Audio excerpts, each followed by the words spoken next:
I am here with my friend Laure Jackson. Hello, Anne. Hello, it is lovely to be here.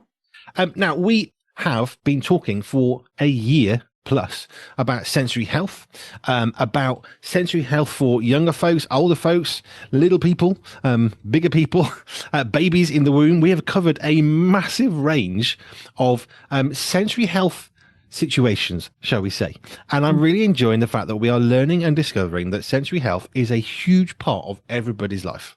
And it's been so lovely. Like this week, I've been meeting lots of teachers, lots of special educational needs coordinators, other teachers, support workers, and bringing this to them and seeing how we can infuse it into the way that a school works, so that it becomes that flow of how we look at how people are, and seeing behaviours from a different angle, seeing it from a different perspective, so that it just makes life an awful lot easier and actually a lot more enjoyable for the teachers to teach, because they're addressing things in a different way than they have done in the past, and that's really nice. I was at a conference a couple of weekends ago, and what struck me was people are more invested. I think more aware, perhaps, is probably the better word, of the fact that people need to learn in different ways. And we've had these conversations before, so I don't want to redo that one.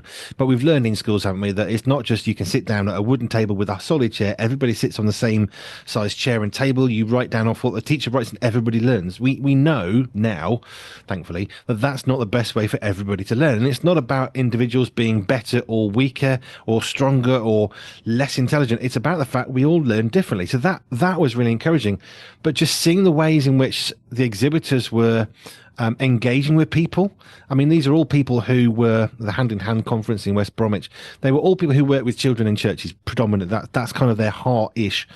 So you expect a kind of more child-friendly way. But upon arriving, I thought you'd like this. Upon arriving, there was this very, very happy, shouty group of people outside. But as you got there, you were asked to set your mood on the way in for your energy level. So you could have lots of energy, quiet. I've forgotten which ones they worded, but it's basically quiet, in the middle of the road, and very energetic. So you set your mood, and then I let it on overexcited, and you had this huge cheer as you walked through. But also people who didn't want that could set it to the opposite end of, can I just arrive quietly, please, with a pillow? Sort of, I loved that. Oh, that is just superb. That is just brilliant. That is such a sensory affirming experience. Brilliant. I loved it. I was sitting in the car thinking, who's shouting? Who's screaming? And it's just excited hello. That was what they were doing, unless you wanted a non-excited hello, which I thought was great. Oh, it's brilliant. That's why I love one of these things that you can do, that we're saying when you greet people, you can have these different options when people come to your door or otherwise, and you can have a selection of these up against your door. And it might be that they want a high five. It might be that they want a hug. It might be that you just want to do a crazy dance or a little dance together. So you don't touch, but you can still move. Or so you can just say like hello. So you get the different senses, whether you want less auditory, whether you want more vestibular, more proprioceptive, lots more tactile. So there's different ways of being able to greet people. You had the real auditory and energy level experience, but then you can also have it, add in the body stuff, which would be even more, do you want a really deep touch pressure hug or a high five, or just do a dance and actually no touch at all, or auditory. That's a good It thing. made me smile. I thought it was Mm. great. And there was somebody who was slightly set off from them just by a couple of meters, and he would greet you and say, hi, welcome. What's your energy level today? How would you like to be greeted? So before you actually got to the very happy, cheery people, there was somebody who was quite soothing and calm that would meet everybody's sensory temperature for the day, saying, what's your energy level? How would you like to be greeted? I just thought everything was just, from the get-go, was brilliant. Wow, so like you had a two stage, you had like the button to begin with kind of thing. So there was a guy in a lovely bowler hat who said, hi, hello, welcome. Would you like to set your energy level for the morning for your greeting? So you could then set that. And then there was a group of people for the doors. And then little simple thing, but there was some people behind the doors opening the doors for you, Mm. which is great when you arrive. I mean, having been a bloke with a pram because I was a stay-at-home dad for 15 years, trying to get through doors backwards, yeah, it's not the most helpful, but there are people greeting you, then they were cheering you, and then there was an open door. Oh, how welcoming, how gorgeous is that? I thought it was fab. It's really good. Right. So we talked about red hair a little while ago, and I also talked to Richard Scott from a medical perspective of red hair, and he said, "Yeah, probably not, but let's have a look." He found an inordinate and more evidence than he thought possible for actually yes, red hair is quite an issue actually, and red hair women aren't going to have great fun with an epidural, probably won't work as well. They have to have much more. And there are some times where red hair would basically diminish the effects of anesthetic. And actually, oddly, conversely, sometimes where red hair would mean they need less anesthetic because it has too much of an effect. So it's fascinating how the color of the hair definitely can be seen to affect just anesthetic levels. So I thought I'd come back to you. Red hair, sensory health. What are your thoughts on all of that? Well, maybe next time I'll actually go and research about it. I'm just aware because I mentor other therapists around the world, and it's all about the evidence-based practice that we do. And we're trying to find even the basics of autism and ADHD, and the kind of like the big things to get evidence-based practice for. And to my knowledge, yeah, red hair has not been in our research base to date. Who knows whether it may or may not come, and who knows if I have 5 minutes at some point, I may actually go and like take some time and just see what's out there. But I can't see it from our perspective, and I certainly know that as far as research is concerned, in the field that we're in, that there are there'll be other priorities, I would imagine, for our researchers. But always good to have in the back of the mind because it always need to be open to learning new things. So. And on that one, here's one that might sort of drift into your area a bit more. Paler skin. If you have red hair, you're more likely to have paler skin. And the problem with paler skin is you might be more at risk of skin cancer. However, it's also known that people with red hair produce more vitamin D naturally inside their bodies to counteract the risk of skin cancer from paler skin, which made me think, so the skin is something slightly different for people with red hair. Maybe it's not even something they're conscious of. Mm, yeah, that is fascinating. Because obviously the receptors that we are dealing with are different types of receptors. It's not actually the skin itself, it's the receptors within the skin. So that's an interesting one again to explore the difference between the actual constitution of skin and the receptors that are within the skin, which is much more the sensory processing and integration area. It got me thinking, so I thought I'd put it back to you. You never know what might come out of it. So yeah, always good to give it a go anyway. That's pretty much what Richard said. I didn't expect to find what I found, but it's more than just anecdotal. Okay, let's move on. So I had a long journey the other day, and this is becoming more of an issue around the world, I know. But lighting in cars, I thought it might be worth just going to this because I'm driving through the day and there's sun. I can put some sunglasses on. It's fine. Off we go. Got a sun visor, pull that down. Now I'm blocking the sun from my eyes so I can get on with the job of driving the car safely. On the way home, it's getting dark and of course lights are coming on. And as it got darker and darker, the effects of the car lights becomes more and more helpful and also more and more pronounced. And I got to the point where I found myself being sometimes blinded and driving on a motorway. So it's not the odd car. That's quite hard. But on some of the country lanes, because your eyes aren't being constantly hit with lots of light, those bright LED lights on modern cars are even more pronounced. And I read somewhere that you can be blinded temporarily for 7 seconds by car headlights, which is not a good thing. So my question to you is this: is there anything we can do for the sensory health? Because I had very tired eyes and a headache when I got home, which I'm not used to having ever. Is there anything we can do to repair the eyes, to heal the effects of driving against the increasingly, I'm going to say, illegal LED headlights, even though they're actually technically legal, but they shouldn't be allowed? Is there anything we can do to counteract that? And is there something we can do to diminish the effects of those lights whilst we're driving? It's really hard if you are the one on the receiving end of it. Now it was really interesting. I was in a car this week where they had the headlights actually automatically dimmed whenever it sensed someone else coming. And I thought, how? I've never seen that before. That was really clever. So the full beam went off as they saw another car approaching. Now that's a lovely thing, but we're not even talking about full beam though. You're just talking about the fact that the Normal lights. typical LED are so strong. I remember years ago, my parents had to actually put paint if they were traveling to France. They had to paint over the white lights to make them yellow.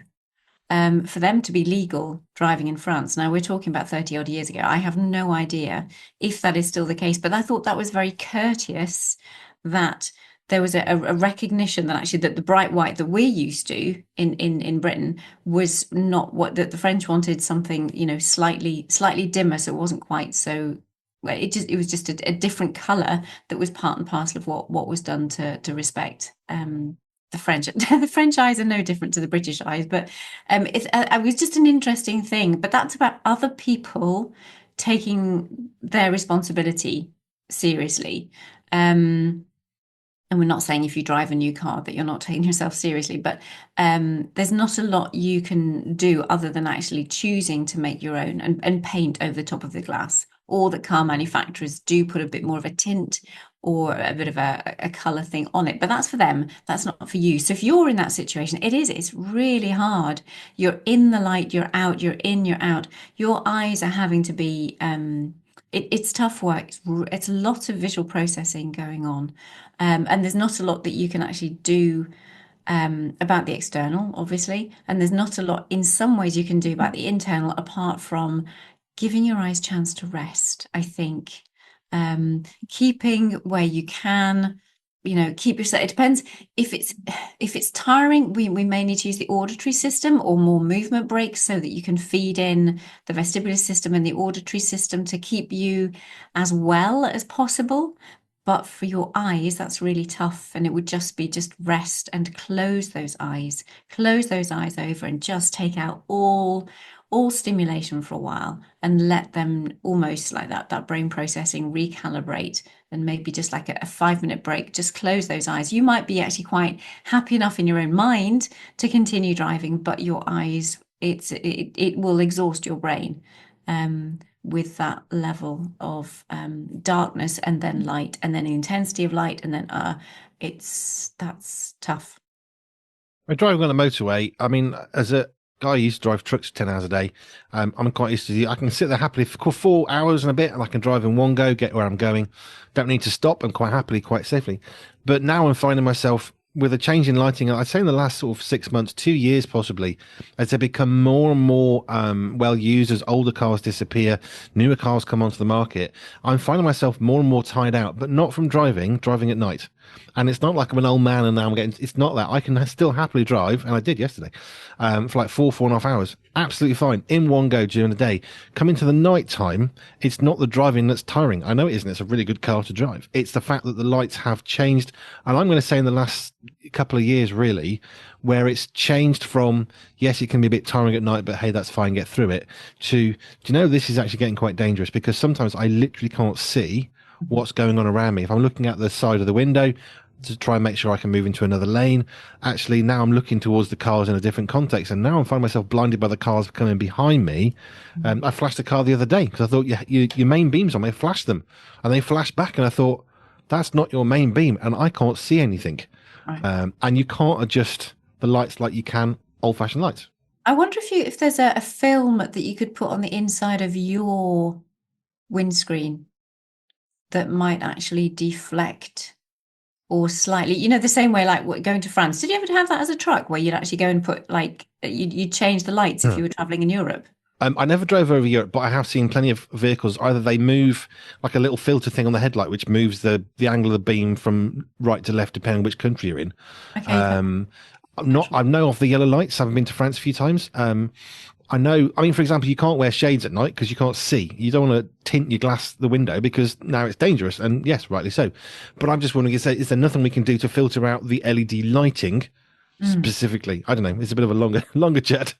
Yeah, no, I think it's worth seeing what kind of film there might be that you can actually just put over your screen, because it's like, say, for example, the touch system. We have receptors when it goes on and off and on and off in the skin, and that's what's quite disconcerting and really plays into ADHD, really plays into attention, because those receptors, as the clothes move over or different touch experiences, they're being stimulated all the time. It's like on, off, on, off, on, off, rather than a constant.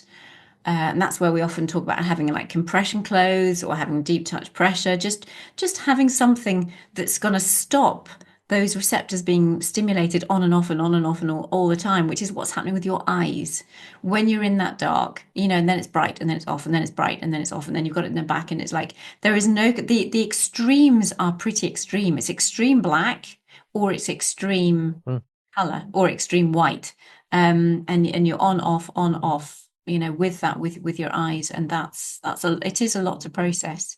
So it's just seeing if we can dampen. We can't do anything about the dark. The dark is dark. I don't think we can make that any lighter, unless you had your own something on the top of your car, which was like a general beam, like a police car, but it's just like, it's the Andy B light. It's kind of like you're going to carry your own light with you so that it actually lights up the darkness so that the lights of the cars don't penetrate that darkness too much. All the wonderful spiritual analogies in there, I'm sure. But it's if you did carry it your own, it would take away the intensity of the other cars coming in the other direction or coming from behind you in the dark. I know, for example, in America, I think they're allowed to tint their windows, which baffles my brain because in the UK, I don't want tinted windows, thanks, because now I can't see at night time. Right. So making your windows darker is just dangerous. But something that could actually filter out the light, I think, would be great. I'd love to see Certain color manufacture. spectrums. Yeah, certain color spectrums, especially with some of these lights. So you still have a degree of brightness, but it's not as impactful the way that it is at the minute. Because the idea when they first came out is that we're supposed to be lots more light without being brighter, because it's a different frequency of light. So rather than the yellower light of a standard old-fashioned car bulb, which the French then obviously went even further and painted the outside of the light cluster, the LED was supposed to be more light without being brighter, so you'd be less effective to people, less bright for people.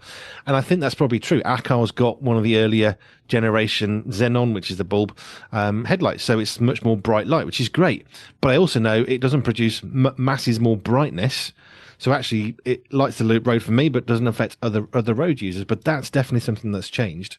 I would like to see a mass recall of all cars, just recall to manufacturers and like paint on something onto the light so it's less dangerous. I know the police are very behind on this one, Right. but it just got me thinking about how lights can affect what we're doing and whether there was something we could, I don't know, wear. I know some people wear a set of goggles or something. I've seen those. I don't know if they're good, safe, legal, or effective, but thinking, is there something we can do? Because we can't stick, and it's not coming from down, is it? If it was the sun, you can put a visor down, you can block the sun, or wear shades, and it blocks out the worst of the sun. When it gets dark, you take off the shades, and now you can see okay. But I'm just thinking, is there anything we can do for the sensory health side of things? We can't stop the lights, but maybe we can help ourselves out. But hence my question. Yeah, you just need a big light on your own car. Stick it on the top so that the intensity of the other lights don't penetrate and don't affect your eyes quite as intensely, or a That's film on interesting. the inside. But Yeah, interesting. it was just one of those where I thought I'll ask you because my eyes were tired, and it's a tiredness I'm not used to, and it's not from driving, and it's not from lights. Because you can go for so far, I'm fine, and then all of a sudden you get a sort of a group, I suppose, of these new bright light LED lights, and it's actually not just uncomfortable. Actually, I'm thinking broadening into dangerous. Can't fix that problem. That's a government level, but actually we can try and help our own sensory health, which is the whole point of these conversations. Yeah, that's going to be fascinating because I'm going to be driving in the UK over the summer. Haven't been doing that for ages. Normally, whenever I fly over, I take the train and things. So I'm going to experience this. But yeah, I know what it's like. Even even here, the 9 by 5 miles that we are as we travel around. I live in town, so we have lights. There is a general level of lightness, which is really easy to live with, really, because you have consistency. It's like consistent light. It's like that touch system. You have consistent touch. There is consistency, and that's the same for children and routine. That's consistency and routine, and it's a lot easier for our systems generally to live in, and for us to live in, good sensory health when we have consistency, when we have routine, a little bit of change, whether it be on off kind of experiences or a little change in routine. It's good just to keep things a little bit soft and a little bit looser. But the intensity of extremes or changing routines, changing things quite intensely, it's not good at all. Not nice. Your advice on that one then is just to take a rest as needed. To let your eyes, basically, well, your visual processing stuff have a little bit of a chill. Yeah, it's like a brain break. Your eyes need a break from all the processing that they're doing. Yeah. Which I think I'm doing without thinking about it, because normally if I'm driving in a day, I don't stop. I can go 4 hours quite happily. I'll just drive to Right. where I'm going. But at night time, I'm taking like a 30, 40 minute break, which I would never ever do. Right. And I've never needed. And I know it's because of the lighting stuff that's going on. So I think in a way, maybe I'm trying to sort of self medicate, if that's the right sort of phrasing. Yeah, self-regulate. I mean, it's not as if Yes. you, because it's not as if you're getting anxious, but you can tell you're getting tired, and Mm. that's a healthy level of regulation. We often talk about self-regulation when we're going into meltdowns, and when children are starting to hit and kick and scream, and or adults are starting to do the same. But there's that's the start of it when you recognize that actually you're not functioning the way that you'd like to, that you're not at a full capacity. Mm. You travel during the day, you're 4 hours and you're absolutely fine. Whereas you can recognize that actually, yeah, your brain is starting to struggle a little bit more, and it wouldn't be as safe for you, not as enjoyable, and then probably not as safe for others. So yeah, eye mask, and maybe those all kind of like take a cucumber in the car and to protect your eyes, but that's a different thing. But yeah, just imagine Andy B. There we go. It's a nice visual picture for people to to take away with. I can hear the police call. There's a bloke in a car with cucumbers on his head, on his face, and he's got a beard. What's going on? It's fine. Andrew Jackson told him to. Um, what have what have you had in the last sort of week or two where you think, you know what, this is a really lovely story of something? Let's finish on something healthy and good. Where you think, yes, we've had some success. Oh, um, well, one of our, I tend to go for I tend to work with the extremes of behaviors, I suppose, and it's just really lovely when you've got young people. It's normally young people who end up dropping out. The signs are there when they are children, but when they get into those teen years, and it's just like, nah, I've had enough. You know, the body's had enough. I've had enough, and it's just not going to happen. And so, yeah, just having. I mean, I'm a big homeschooling fan, but I support schools because that's where parents choose, and if that's where they want them to be, then brilliant. Let's support them as best possible. But this chap wasn't wanting to be there at all.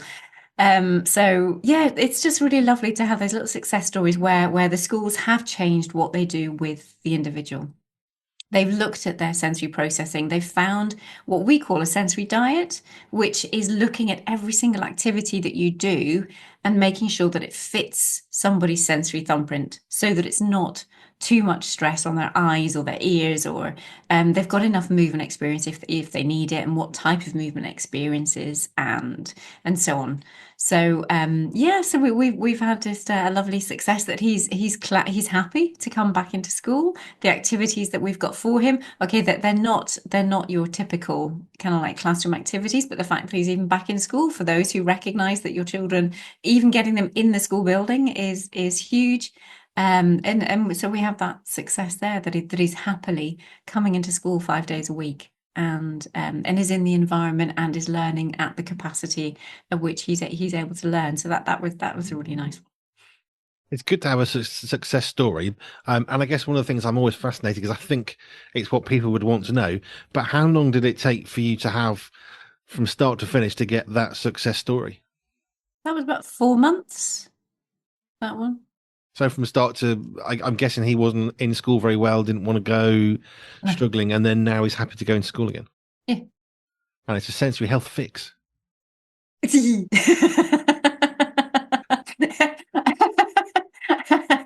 We're supporting his sensory. Yeah, I don't know why I have such an issue with the word fix, because I mean he is, like, for him not to be in school, and now he is in school 5 days a week and he's happy to be there. That is kind of a fix, I suppose. Not that he needed fixed, the No, situation needed fixed. Yeah.